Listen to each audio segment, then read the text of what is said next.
L'airsoft est un jeu originaire du Japon. Quand les Japonais ont perdu la Seconde Guerre mondiale aux côtés des Allemands, on leur a complètement interdit toutes les armes à feu.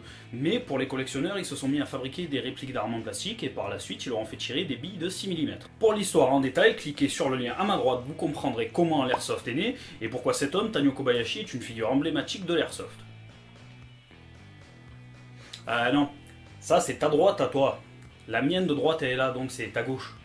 Si vous aussi vous avez l'impression que Albert Einstein et Jackie Chan ont eu un fils et que pour le cacher ils l'ont envoyé au Japon par Colissimo, bah vous aussi vous avez un grave souci. Mais non ma biche, c'est les autres qui s'en foutent, c'est pas toi.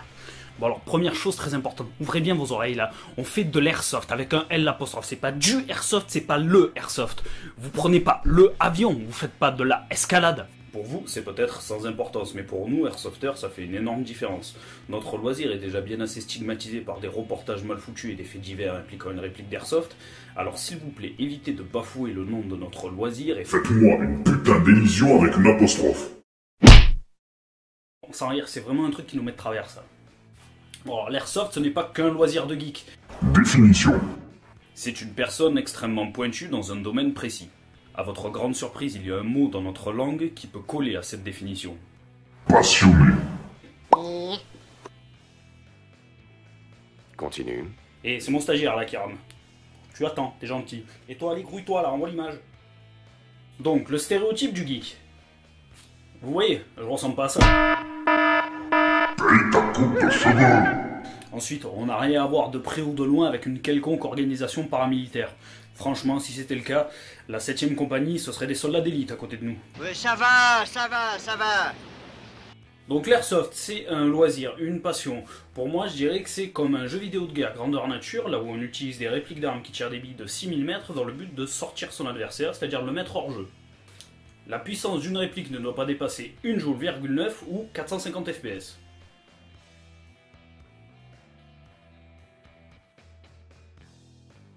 Il est obligatoire de porter des lunettes de protection, c'est le strict minimum. Ben oui, les yeux, ça repousse pas. Bon alors pour commencer, vous avez l'airsoft classique. Les scénarios sont très courts et simples. Match à mort par équipe, capture de drapeau, escorte de VIP, attaque de position, etc., etc. Voici un lien avec plusieurs scénarios simples et basiques et leurs descriptifs. Non, là, ça va vraiment...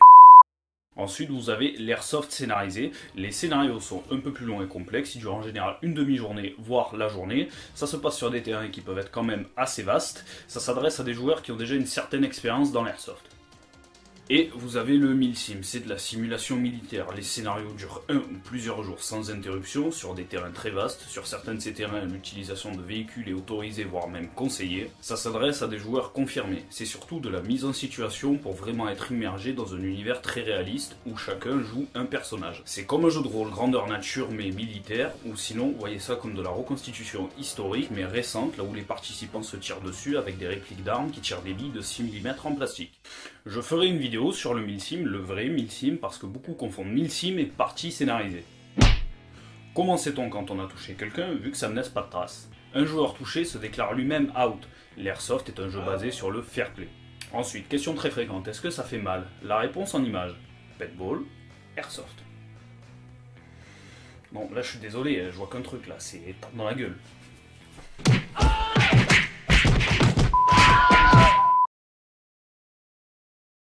Je sais pas si c'est ok.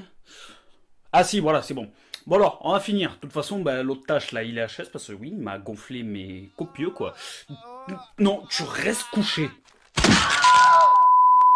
Il n'y a absolument rien de violent, agressif ou malsain à pratiquer l'airsoft. Il fait partie de ces loisirs que l'on regarde du coin de l'œil et que l'on montre du doigt sans raison valable, comme les reconstitutions médiévales ou historiques, certains sports de combat, le cosplay et j'en passe. De toute façon, n'importe quoi que l'on fasse, il y aura toujours un glandu pour vous dire « C'est mal, vous voyez !» Bien sûr, ça ne peut pas plaire à tout le monde. Certains vont préférer la randonnée, d'autres le VTT. C'est comme avec les femmes. Certains vont préférer les brunes ou les rousses, et d'autres, bref, vous m'avez compris. Les goûts et les couleurs, ça ne se discute pas. On aime ou on n'aime pas. Nous sommes juste des personnes ordinaires qui pratiquent un loisir qui est considéré comme pas ordinaire. C'est aussi simple que ça. En fait, l'airsoft est un loisir comme les autres, de plus en plus connu et pratiqué, mais mal compris, victime de clichés et idées reçues à cause de son apparence jugée trop réaliste aux yeux de certains, et stigmatisé en grande partie à cause de l'utilisation d'une réplique dans un braquage ou autre fait divers. Les exemples sont beaucoup trop nombreux malheureusement pour nous, mais dans 95% des cas, ce ne sont pas des airsofters qui nous font mauvaise presse, mais des individus qui y sont totalement extérieurs. Et la manière dont les médias annoncent ça au grand jour, il fait beaucoup. La question débile et ultime à laquelle est confronté tout airsofter tôt ou tard. Pourquoi est-ce que tu ne t'engages pas dans l'armée? Alors on va prendre un exemple. Admettons que toi, oui toi là derrière ton écran, tu kiffes Star Wars, tu adores tout ça, le côté obscur, la force, tout ça. Ben alors pourquoi tu deviens pas chevalier Jedi? Ouais, c'est pas faux.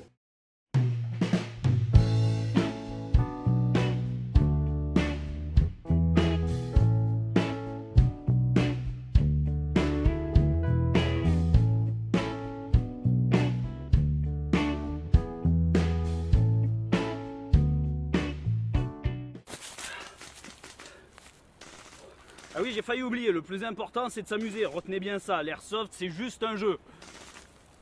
Vous me suivez?